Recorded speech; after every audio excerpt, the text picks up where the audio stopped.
Corey and David are also the authors of a brand new book entitled Trump's Enemies: How the Deep State is Undermining the Presidency.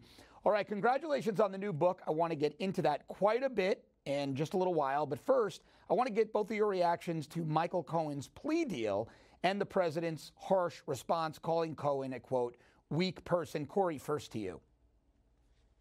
Well, look, Michael Cohen is someone who had nothing to do with the campaign. He's clearly a serial liar. He is somebody who has forged documents, didn't pay his taxes, got in a lot of trouble with his taxi cab medallions, and now we're hearing he lied to Congress. It's not a surprise, to be honest with you. David, do you agree with the president? Is Cohen showing weakness, and is he essentially, as the president has alleged, as many on the right have alleged, now just fabricating testimony to save his own skin to avoid a lengthy jail sentence? You know, you see Michael Cohen falling into the same trap that others who have committed wrongdoing and get caught find themselves, and that is to do or say things to try to get themselves out from under those problems. So I think, you know, Michael Cohen's obviously, you know, evaded his taxes. He's lied to the IRS, and he's been admitted lying to Mueller. So I think you need to take this into you know, in with a grain of salt, and you need to wait for the facts of this case. I think look, I'm not a fan of Michael Cohen's. I don't believe that he is a good guy. I agree with the president that he's a weak person, but I think, you know, I think we call him a rat in our book. So we don't have anything good to say about him. What I do know is he had nothing to do with our campaign, absolutely nothing. So I'm not worried about how he could implicate the campaign. Yeah, and Senator Mike Lee from Utah seems to agree. He doesn't feel that Cohen's new testimony, new deal, should have anything to do with Mueller's investigation in terms of giving Mueller more time. Let's listen to Senator Lee. I didn't see this coming. I doubt the president did, but still, I don't think this necessarily extends the period of time that Mueller has to run his operation. I think he should be nearing the end of his investigation. I look forward to seeing his report, and I hope he's ready to wrap it up. Now, Corey, Lee is an establishment guy. He's a strong ally of Senator Ted Cruz. He was what you might even have called a never-Trumper during the 2015-2016 campaign.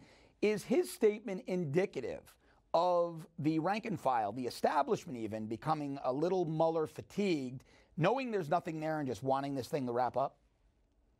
Well, let me just go with this investigation has lasted now over 2 years and has cost potentially over $40 million of taxpayer dollars to really come up with what? Paul Manafort was evading his taxes 10, 20 years ago, doing overseas business deals. Michael Cohen was evading his taxes on his taxi cab company, and they were both liars.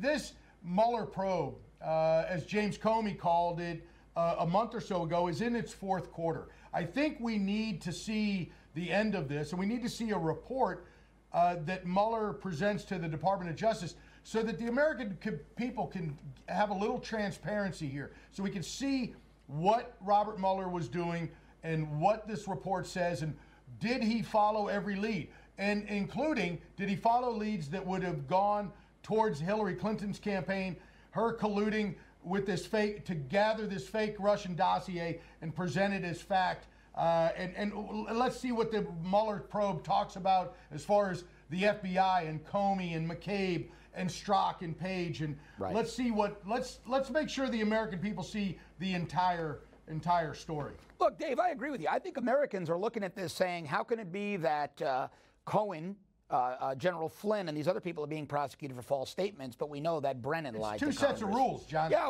right. Exactly. We know John, that Brennan two lied. Sets of rules, right? Yep. We know Brennan lied to Congress. Strzok lied to Congress.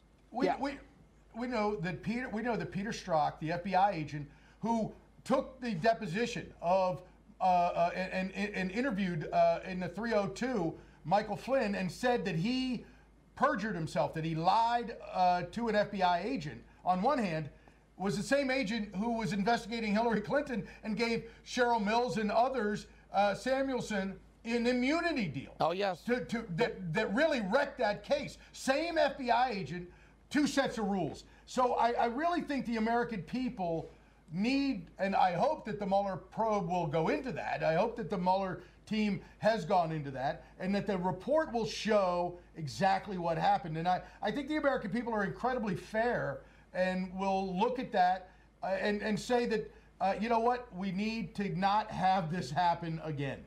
All right, I want to talk about your book in just a moment, but one more question, and I want this to go to Corey. Today, the president announced that he's canceling his G20 meeting with Vladimir Putin, of course, over what Russia's doing in Ukraine, over in Crimea. With all the breaking news from the Mueller probe, especially the developments today with Cohen, Corey, strategically, what's your opinion of the president's decision to deal with Russia in this way? Well, the president's been very clear. He's been harder on Russia than any president in history. And the answer is he will talk with Vladimir Putin when the time is right. But he knows that there are serious ramifications of what Russia has done to the Ukraine and taking their ships. And he's not willing to sit down and have that conversation till they can figure that out. All right, I want to move on and talk about your book. I have to tell both of you that when I saw you were writing this book, when you made the announcement on social media the other day, I was ecstatic. I tweeted out that Corey Lewandowski and Dave Bossie are 100% correct. There are enemies around the president. Personally, I saw this when I was friendly media with a radio show during the campaign. Corey, when you were running the campaign was very friendly to friendly media. When some of those establishment people came in and took key roles, people that would have gone for Kasich or Jeb Bush, the tide turned. So explain what you mean. I really need the viewers in America to understand that the president does have enemies around him, that these people are in key positions, and that this isn't some insane conspiracy theory. You two guys are on the inside. Explain it, please. Yeah. John, you're exactly right. It is very common sense. Let's just bifurcate it a little bit, and that is, you look at Gary Cohen, globalist Gary as they called him. You look at H.R. McMaster, another big government bureaucrat type that was in there.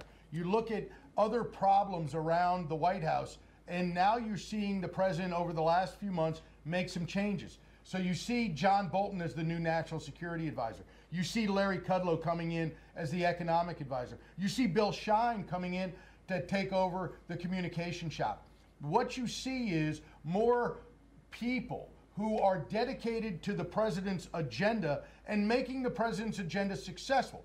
Look, not everyone in the White House needs to agree with the president on everything. The president is somebody who loves outside ideas. He wants ideas. He wants to hear all sides of an issue.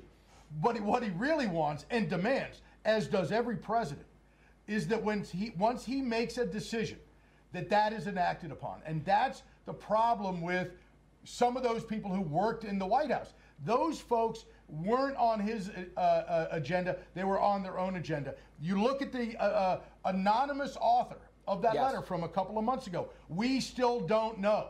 We still don't know who the author of that letter is, and that person still works within that administration. It is terrible that there are people like that who are cowardly, who are doing it for their own self-interest, not for the American people, and not to move forward President Trump's agenda. Let me ask, Corey, do you think Don McGahn was one of those people? The president eventually dismissed him. We're now finding out he was the guy who was holding Trump back from prosecuting criminals on the Democratic side. No, I don't. I think Don is someone, I think Don is someone who I hired early on the campaign and helped the president get 2 Supreme Court justices through the U.S. Senate, which will have a lasting effect. Okay, fair enough. Dave, who else would you say in the Department of Justice should be fired today? Who should the president fire in the Department of Justice? We have about a minute left. That's what many people on the right are ranting and raving about. Yeah, look, what we need to do is get a lot more information, John, to be candid with you. I think we have a little bit of time left where if the president could declassify these documents are related to the FISA court, related to the fake Russian investigation, I think that we would get to the answer to your question about who was behind those different efforts to delegitimize this president, to not elect this president to begin with. We had people within the FBI, and thankfully a lot of them are gone. But we need to find out, are there more? And I don't know that we know the answer, but there are plenty of enemies within this government to this president.